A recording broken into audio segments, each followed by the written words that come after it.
حضرت بلال رضی اللہ تعالیٰ عنہ ان اولین لوگوں میں سے ہیں جنہوں نے شروع میں اسلام قبول کیا اور جن کو دنیا میں ہی جنت کی بشارت دے دی گئی تھی۔ ان کی زبان صرف عہد عہد کرنا جانتی تھی۔ آپ مکہ میں پیدا ہوئے جبکہ بنیادی طور پر آپ کا تعلق ابیسنیا سے تھا، جسے آج کل ایتھوپیا کے نام سے جانا جاتا ہے۔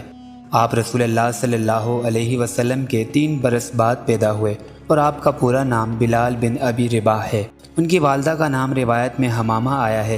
صحابہ اور روایات کے مطابق ان کا رنگ سیاہ تھا، قد اونچا تھا اور کسی قدر دبلے پتلے تھے، لیکن جب صحابہ ان کی خصوصیات بتاتے تو کہتے تھے کہ وہ صادق القلب تھے، ایک ایسے انسان جنہوں نے سب کچھ محنت اور جدوجہد سے حاصل کیا، اور یہ سب اللہ اور اس کے رسول صلی اللہ علیہ وسلم کی محبت کا نتیجہ تھا۔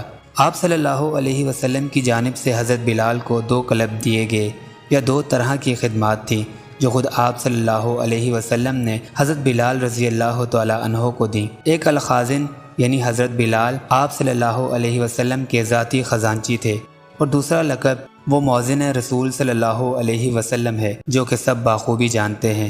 ایک حدیث میں رسول اللہ صلی اللہ علیہ وسلم نے حضرت بلال رضی اللہ تعالیٰ عنہ کو تمام مؤذنوں کا سردار کہا ہے، تو دنیا میں جب تک جہاں بھی اذان دی جائے گی حضرت بلال ان تمام مؤذنوں کے سردار ہیں۔ حضرت بلال رضی اللہ تعالیٰ عنہ کا تعلق بنی جہر سے تھا۔ ان کی والدہ ایک غلام تھی جن کو امیہ بن خلف نے خریدا تھا۔ امیہ بن خلف اسلام کا دشمن تھا اور حضرت بلال رضی اللہ تعالیٰ عنہ پر طرح طرح کے مظالم ڈھاتا تھا۔ ایک بار ایک قبیلے کے کچھ لوگ رسول اللہ صلی اللہ علیہ وسلم کے پاس آئے اور کہا کہ اے اللہ کے رسول، میری بیٹی کی شادی کسی سے کر دیں۔ آپ صلی اللہ علیہ وسلم نے فرمایا، بلال کے بارے میں کیا خیال ہے؟ وہ لوگ پھر آئے، پھر کہا کہ رسول اللہ صلی اللہ علیہ وسلم، میری بیٹی کی شادی کسی سے کر دیں۔ آپ صلی اللہ علیہ وسلم نے فرمایا، بلال کے بارے میں کیا خیال ہے؟ وہ لوگ تیسری بار پھر آئے اور پھر یہی کہا۔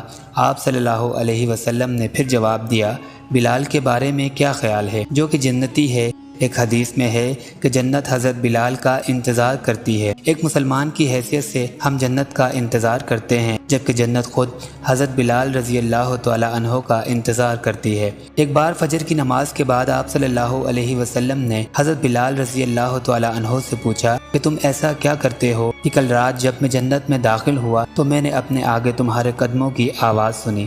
حضرت بلال رضی اللہ تعالیٰ عنہ نے جواب دیا، یا رسول اللہ صلی اللہ علیہ وسلم، جب بھی میرا وضو ٹوٹتا ہے میں دوبارہ وضو کر کے 2 رکعت نفل ادا کرتا ہوں۔ کون تھا ایسا جو نہ چاہتا ہو کہ مؤذن رسول صلی اللہ علیہ وسلم کا منصب اسے نصیب ہو؟ صحابہ اس بات پر جان دے سکتے تھے، لیکن یہ تمام مقام حضرت بلال رضی اللہ تعالیٰ عنہ کے حصے میں آیا تھا۔ نہ صرف یہ بلکہ فتح مکہ کو یاد کریں جب بڑے بڑے مرتبے والے صحابہ موجود تھے اور ایک طرف خانہ کعبہ تھا جو مسلمانوں اور مشرکین مکہ دونوں کے لیے سب سے محترم تھا، لیکن جب رسول اللہ صلی اللہ علیہ وسلم نے مکہ کی چھت پر جا کر آذان دینے کے لیے بلایا، 2 ہی بار تھا جب رسول اللہ صلی اللہ علیہ وسلم کے علاوہ کسی اور کے کہنے پر حضرت بلال نے آذان دی۔